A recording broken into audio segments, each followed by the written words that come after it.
حضرت امام حسین علی مقام رضی اللہ تعالیٰ عنہ کی شہادت مبارکہ سے جو ہمیں اسباق ملتے ہیں اس میں سے ایک سبق آپ کی خدمت میں عرض کرنے. پہلے تو یہ یاد رکھ لیں کہ اللہ تعالیٰ نے اپنے محبوب کریم علیہ السلام کی زبان سے ہمیں یہ پیغام دیا ہے کہ تم مجھے یہ کہو کہ اے اللہ ہماری نماز، ہماری قربانیاں، ہمارا جینا اور ہمارا مرنا یہ سب اس رب کے لیے ہے جو تمام جہانوں کو پالنے والا ہے. قل ان صلاتی و نسکی و محیایا و مماتی للہ رب العالمین. آپ فرما دیجیے بے شک میری نماز، میری قربانیاں، میرا دنیا میں رہنا، پردہ کرنا سب اس رب کے لیے جو تمام جہانوں کا پالنے والا ہے. سب سے پہلے تو اپنی زندگی کے اندر 24 گھنٹوں میں سے اچھے طریقے سے سوچ کر، سمجھ کر، فکر کر غور کریں کہ ہمارے پاس 24 گھنٹوں میں سے کتنا وقت ہے جو ہم نے صرف اس لیے صرف کیا ہے کہ ہمارا دین کچھ تھوڑا سا آگے بڑھ جائے اور دین کے لیے ہم کچھ اپنے آپ کو پیش کر سکیں. اپنے وقت کا تعین کریں. اس کے بعد پھر اپنا جتنا مال اللہ نے دیا ہے اس مال میں سے آپ دیکھیں کہ ہم کیا اس میں سے اتنا کچھ نکال رہے ہیں جو تھوڑا بہت ہمارے مذہب کے لیے، دین کے مشن کے لیے کام آ جائے. کچھ نہ کچھ آپ باعث بنے دین پھیلانے کا. رسول کریم صلی اللہ علیہ وسلم نے اس ڈیوٹی کو اس رنگ میں بیان کیا ہے. حضور نے فرمایا کہ بلغوا عنی ولو آیا، ایک آیت تم تک پہنچ گئی ہے، اب میں تمہاری ڈیوٹی لگا رہا ہوں کہ تم نے اس آیت کو آگے پہنچانا ہے. صحابہ اگر ابلاغ دین نہ کرتے، تبلیغ نہ کرتے، اپنے پاس چیزیں رکھتے تو ہم تک دین پہنچتا نہ. انہوں نے بڑی ذمہ داری کے ساتھ، روایت حدیث کا معاملہ ہو یا حفظ دین کا، بڑی ذمہ داری کے ساتھ پھر ہمارے محدثین نے محنت کی اور کتابیں جمع کر کے ترتیب دے کے ہم تک پہنچائیں. ہماری یہ ذمہ داری ہے کہ ہم خیر کی بات آگے پہنچائیں. خیر کی بات، ہمیں بڑی مثالیں آتی ہیں، بڑی ساری چیزیں ہمارے پاس ہوتی ہیں، بڑا کچھ ہم کہہ سکتے ہیں، بڑی ہمیں کہانیاں یاد ہوتی ہیں. تو یہ تو ہمیں الجھا دے گا یہ سارا معاملہ. کیا یہ اچھا ہو کہ ہم جمعے والے دن اپنے خطیب صاحب سے جو حدیث سنتے ہیں اسے اچھے طریقے سے ذہن میں بٹھائیں اور پھر پورا ہفتہ گھر کے اندر، بازار کے اندر، گلی کے اندر، دوستوں میں، بچوں میں جب بھی بیٹھیں تو اپنی بات مدینے والے رسول کی بات سے شروع کریں. اور آپ کو ذائقہ اتنا ملے گا کہ کسی نے حضرت ابو ہریرہ رضی اللہ تعالیٰ عنہ سے پوچھا تھا کہ آپ کو کیا شہد لگا ہوا ہے کہ ہر وقت لوگ آپ کے گرد بیٹھے رہتے ہیں، ہر وقت مجمع ہی رہتا ہے. کچھ لوگ ہوتے ہیں نا جی، وہ بیٹھ جائیں تو محفل ہو جاتی ہے، چلنے لگیں تو جلوس ہو جاتا ہے. کچھ لوگ ہوتے ہیں. تو کہا حضرت آپ کون سا شہد ہے؟ تو حضرت ابو ہریرہ فرمانے لگے شہد میاں کوئی بھی نہیں، میں نہ کسی کو اپنی بتاتا ہوں، نہ باپ دادا کی بتاتا ہوں، نہ برادری قبیلے کی بتاتا ہوں، میں تو جس کو بھی بتاتا ہوں محمد عربی کی بات ہی بتاتا ہوں. تو بس یہ آپ سمجھ لیں کہ میری بات بن گئی ہے تیری بات کرتے کرتے. تو ایک یہ بات آپ نے ذہن میں رکھنی. دوسرا پیغام میرا آپ کے لیے یہ ہے آج کی اس خوبصورت بزم میں کہ دین اور دیندار لوگ ایک نیکی کریں کہ وہ لوگوں کے دلوں میں اگر دین کی محبت نہیں بھر سکتے تو کم از کم نفرت تو نہ بھریں.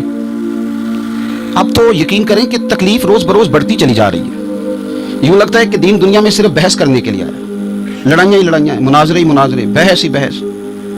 کیا شکل دکھا رہے ہیں ہم لوگوں کو مذہب کی کہ اس میں صرف بحث ہے، لڑائی ہے. نبی پاک صلی اللہ تعالیٰ علیہ وسلم کم ناراض ہوتے تھے، لیکن مسلم شریف میں حدیث ہے کچھ لوگوں نے شکایت لگائی کہ یا رسول اللہ صلی اللہ علیہ وسلم ہماری مسجد کا امام لمبی نماز پڑھاتا ہے. کوئی اتنا قابل تعزیر جرم تو نہیں تھا، نماز لمبی پڑھاتا ہے. تو مسلم شریف میں ہے کہ اللہ کے محبوب صلی اللہ تعالیٰ علیہ وسلم غضبناک ہوئے اور لفظ کیا ہے؟ حضور فرمانے لگے میں لوگوں کو دین کے قریب کرتا ہوں، تو دور کرتا ہے. فرمایا خود پڑھنی ہو تو جتنی مرضی لمبی پڑھنا، لیکن لوگوں کو مختصر نماز پڑھا تاکہ وہ دین کے قریب آئیں. حضور مفتی اعظم عالم اسلام شہزادہ اعلیٰ حضرت شیخ مصطفیٰ رضا خان صاحب رحمۃ اللہ علیہ ہمارے دادا مرشد، آپ کے خلاف کچھ لوگوں نے کتاب لکھی اور بریلی شریف کے عرس میں وہ کتاب بانٹی گئی. 24 سفر کو علماء کی وہاں میٹنگ ہوتی ہے اور ہزاروں علماء اس میں، راسخ العلم لوگ وہاں موجود ہوتے ہیں، راسخ العقیدہ. حضور مفتی اعظم نے وہ کتاب سامنے رکھی اور کتاب سامنے رکھ کے علماء سے کہا کہ یہ شرعی اعتراض ہے مجھ پر اور یہ اس کا جواب ہے، یہ شرعی اعتراض ہے، یہ اس کا جواب ہے، یہ شرعی اعتراض ہے، یہ اس کا جواب. جو شرعی اعتراض تھے ان کے جوابات دے دیے. فرمایا کچھ انہوں نے نا اخلاقی اعتراضات کیے ہیں تو میں کسی کی ذات پر اتر کر بات نہیں کرنا چاہتا. کچھ انہوں نے ذاتی اعتراضات کیے ہیں اور جو مہذب قومیں ہوتی ہیں وہ کسی شخص کی شخصیت پر اتر کر، نیچے اتر کر بات نہیں کرتی. تو یہ شرعی اعتراضات تھے، یہ جواب ہے. تو علماء نے پوچھا کہ حضرت یہ کتاب کب چھپے گی؟ تو آپ فرمانے لگی چھپے گی کوئی نہیں. یہ حضور نے آپ کے خلاف لکھا ہے تو آپ کہتے ہیں چھپے گی نہیں، آپ کو بھی تو چھاپنی چاہیے.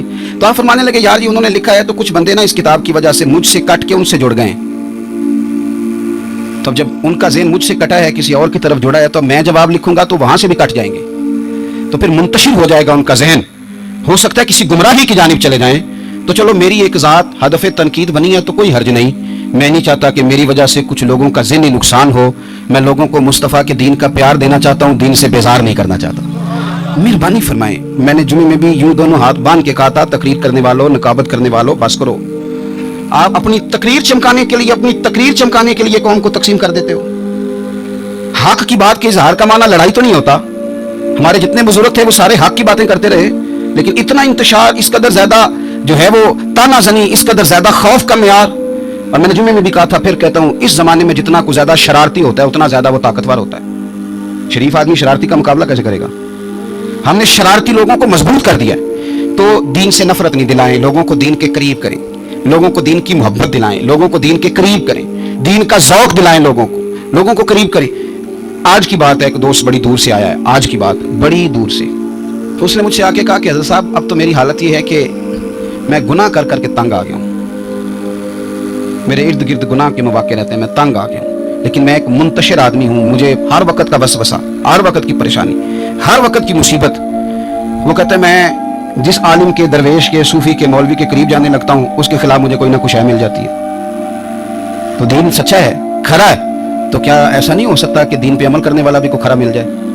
میں جدھر جاتا ہوں مجھے کوئی نہ کوئی اس بندے کے خلاف کہانی مل جاتی ہے. تو یاد رکھیں, جب لوگ دینداروں سے نفرت کرتے ہیں تو پھر دین سے نفرت کرنے لگتے ہیں. یہ ہم نے تباہی کر دی ہے, ہم نے ظلم کی انتہا کر دی. مہربانی فرمائیں, یہ بڑا صاف ستھرا دین ہے, یہ بڑا پارسا دین ہے, یہ بڑا کھرا دین ہے. اور یہ جو آپ کو لوگ بتاتے ہیں نا سارے غلط ہو گئے, ایک میں صرف ٹھیک بچا ہوں, تو انہیں بتاؤ تمہاری بات مانے کہ مدینے والے رسول کی بات مانے؟ نبی پاک صلی اللہ علیہ وسلم نے فرمایا میری امت کبھی گمراہی پر جمع نہیں ہوگی. یہ نہیں ہو سکتا کہ ساری گمراہ ہو جائے. تو اس لیے انتشار کا مزاج چھوڑیں اور لوگوں کو میٹھا, ٹھنڈا, پیارا, خوبصورت دین لوگوں تک پہنچائیں. میٹھی بات کریں اور اچھے طریقے سے لوگوں تک پیغام حق پہنچائیں. لوگ کہتے ہیں جی میں بات سچی کرتا ہوں اس لیے تلخ رہتا ہوں. نبی پاک سے زیادہ سچی بات تو کوئی بھی نہیں کرتا تھا. حضور بات بھی سچی کرتے تھے اور لہجہ بھی شہد سے زیادہ میٹھا ہوتا تھا. تو یہ کون سی کہانی سنا رہے ہو؟ نہیں کہ میں کڑوا اس لیے ہوں کہ میں سچ بولتا ہوں. سچ کڑوا نہیں ہوتا, سچ تو شاندار ہوتا ہے, سچ تو سونا ہوتا ہے, سچ کا تو چرا نکلا ہوا ہوتا ہے. سچ کا کڑوا ہوتا ہے, کڑوا کسیلا تو ہے, اس لیے تو نے ساری تباہی اتار دی. تیسری بات, آج کی اس گفتگو میں تیسرا پیغام امام علی مقام کی شہادت کے لحاظ سے یہ سنیں کہ ضروری نہیں کہ جو بات آپ کر رہے ہوں سارے لوگ اس سے ایگری بھی کریں, یہ بھی ضروری. تو سب کو منوانے کا مزاج بھی چھوڑ دیں, یہ بھی امام حسین کا پیغام ہے. اس وقت تو ڈھیر سارے لوگ یزید کی طرف چلے گئے تھے, اور امام علی مقام میدان میں نکلے اور معمولی آدمی نہیں, نواس رسول, جگر گوش ہے بطول.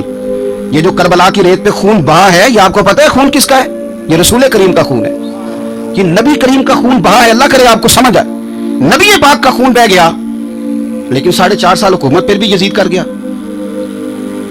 آپ کو کس بات کی جلدی ہے کہ سارے لوگ مان جائیں اور سارے ہمارے پیچھے لگ جائیں اور سارے جو میں کہہ رہا ہوں اس کے پیچھے لگ جائیں؟ یہ آپ کو جلدی کیوں ہے, مجھے جلدی کیوں ہے بھئی؟ وہ 4.5 سال پھر بھی نکال گیا. حضرت یوسف علیہ السلام پر جناب زلیخا نے الزام لگایا تھا. حضرت یوسف سچے تھے, پر پورے مصر میں اس نے بات بھی پھیلا دی. 12 سال جیل میں بھی رہے تھے تو سچے نا, لیکن اس سچ کو نکھرتے 12 سال لگ گئے. لیکن رب کریم نے فرمایا یوسف سچے ہو, پر 12 سال پھر بھی جیل میں رہنا پڑے گا, سچے بھی ہو, کھرے بھی ہو, پر 12 سال جیل میں رہے. پر عرش کے مالک نے فرمایا پہلے آپ مصر کے قیدی تھے, اب آپ کا سچ نکھر گیا ہے تو مصر کا حکمران بنا دیا جائے گا. چوتھی بات یہ سنیں اور اچھے طریقے سے. ہمارے ہاں نا ہماری محفل رہ گئی ہے, تنہائی ختم ہو گئی ہے. تھوڑا تنہائی میں رہنا بھی شروع کریں. تنہائی میں کس طرح رہنا ہے؟ مصلے کے ساتھ, عبادت کے ساتھ, درد کے ساتھ, سوز کے ساتھ, یعنی ذوق کے ساتھ. کوئی نعت چلا لیں آپ, اور آپ ہوں, کلام ہو اور مدینے والے رسول کی یاد ہو. بے آباد نہ رکھیں, اپنے دل کو آباد رکھیں. یہ تھوڑی بہت مل کے عبادت ہے تو کر لیں, ورنہ اکیلے بھی ہم پلاننگ ہی کرتے رہتے ہیں, دوستوں میں بھی سازشی کرتے رہتے ہیں. دفع کریں, سیاستیں ہوتی رہتی ہیں, یہ کب جان چھوڑتی ہیں. لیکن کچھ نہ کچھ وقت مصلے کو ضرور دیں. 9-10 محرم کی درمیانی رات عمر بن سعد امام علی مقام کے خیمے میں آیا اور آ کے کہنے لگا حسین باتیں دو ہی ہیں. اب یزید اور عبید اللہ ابن زیاد اور دیگر کوئی اور بات سننے کو تیار نہیں ہوتے, 2 ہی باتیں ہیں, یا آپ کو بیعت کرنی ہے یا جنگ کرنی ہے. تو امام علی مقام فرمانے لگے کہ مجھے 1 رات کی مہلت دے دو, 1 رات کی مہلت, سویرے بتاؤں گا کیا کرنا ہے. 9-10 کی درمیانی رات عمر بن سعد نے کہا ٹھیک ہے میں سویرے آ جاؤں گا. تو عمر بن سعد خیمے سے باہر نکلا تو حضرت عباس بن علی, حضرت عباس رضی اللہ تعالیٰ عنہ حاضر بارگاہ ہوئے. تو امام علی مقام سے عرض کرنے لگے بھائی جان مجھے پتہ ہے سویرے آپ نے کیا فیصلہ کرنا ہے, اور آپ کو بھی پتہ ہے سویرے کیا فیصلہ کرنا ہے. تو یہ